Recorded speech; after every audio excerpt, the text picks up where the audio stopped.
Hello everybody and welcome to today's episode of Jeff's Garage. What we're going to be doing today is we're going to be replacing this headlamp assembly in our 2002 Honda Accord.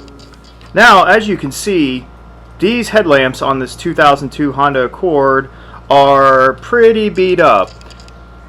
They're 15 years old at this point. They got quite a bit of oxidation and UV damage. This one on the driver's side is in a little better shape because it was replaced at some point in the past, but it still is not very clear. Now, some of you may be thinking, why don't I just get a headlight restoration process done on my headlights and try to save some money? Well, there's a couple reasons why replacing them is a better idea than just restoring them. The first reason is the headlight restoration, while it may look really good at first, over time you will return to this oxidized, faded condition and have to have it redone. The second good reason is on cars like this 2002 Honda Accord, replacement headlight assemblies are pretty affordable nowadays. I was able to purchase a pair for just over $70 with tax and shipping. So for that kind of cost, replacement definitely is a better deal than restoration. Now, this doesn't apply on all cars. Newer automobiles, headlight assemblies are much more expensive, and you're probably better off price-wise restoring the headlights than replacing them, at least for the first few years.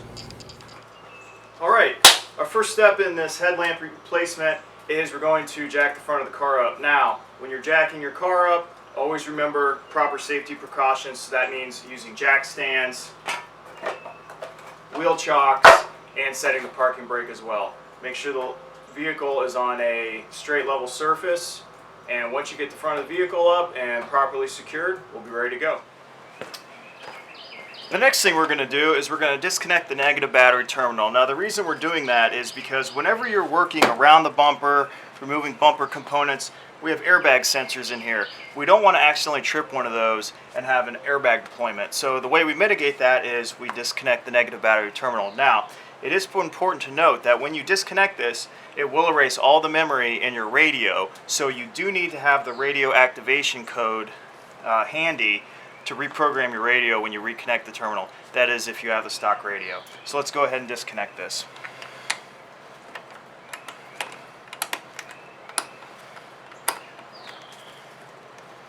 Alright, we're disconnected and we're ready to go. Alright, now that we have the car up on jacks, we're going to remove two bolts. Now these are inside the wheel wells. One is right here, if you can see it, and the other one is right there. A quick side note here, on my car, these bottom bolts were really rusted on and they're only connected by a plastic piece. So in my case, trying to get them off resulted in both of the bolts breaking. Not a big deal, just something to be aware of. That's an area that gets a lot of moisture, and over the course of 15 years they had just rusted in place. It might not happen on your car, but it's just something to be aware of. Now the next step is we're going to remove these plastic body snaps. There are a set of them along the entire underside of the car.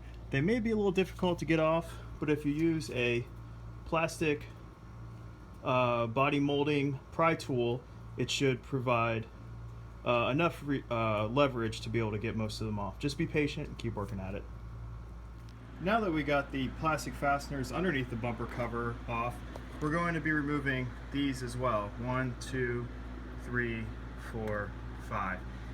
And they just pop up here. Get a screwdriver or a plastic body prying tool like this into that groove and they should pop right up. They may take some force, especially on an older car like this. Using a 10mm socket, we're going to remove these two bolts here first. After those two bolts are removed, then we're going to remove this bolt right here.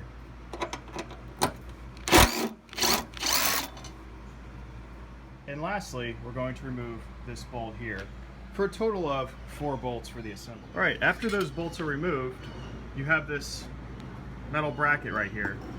Fits in there. That's going to be loose. Just take that, set aside.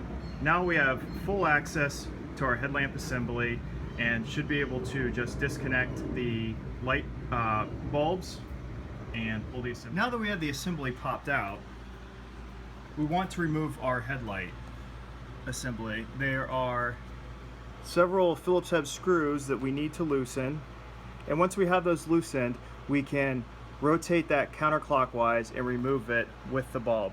Try to take care not to touch the bulb. You don't want to get fingerprints on it, but if you do, it's not the end of the world. Just wipe them off. All right, once we pull out our headlight assembly, remember there are actually 4 lights. 1, 2, 3, 4. So blinker, high beam, regular, and front blinker, or I should say parking light. Here is our old headlamp assembly removed, and I'm going to come over here, and this is our brand new one that we're going to be putting in. Now our installation is going to be the reverse of our disassembly. So we have a couple of smaller lights here,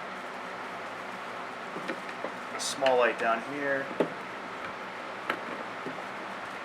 and all of these should rotate relatively easily into place. Now once you have your headlamps back installed and your screws tightened up, you're going to want to take this small plastic piece off your headlight assembly that you removed, and that's going to go right there. Just a little body fastener that allows you to clip it into the metal frame. Now, once you have your headlamp kind of in there, you got your plastic body piece fitted in there. There's also over here, there's 2 kind of pegs that will go in 2 holes there. So the headlight's on there. Now what you're going to just do is you're going to reinstall those 4 bolts as before. So the one up here, the 2 in here, and the 1 here. Well folks, there you have it. About an hour of your time and a few tools and about $70 worth of parts. You can have brand new looking headlight assembly on your 2002 Honda Accord, and this will last you for several years. Won't require any reconditioning for quite some time. Hope you all enjoyed the video. Please post your comments below if you have anything to add, and always welcome your suggestions. Thank you very much for your time, and I hope this helped out. Thanks for watching Jeff's Garage.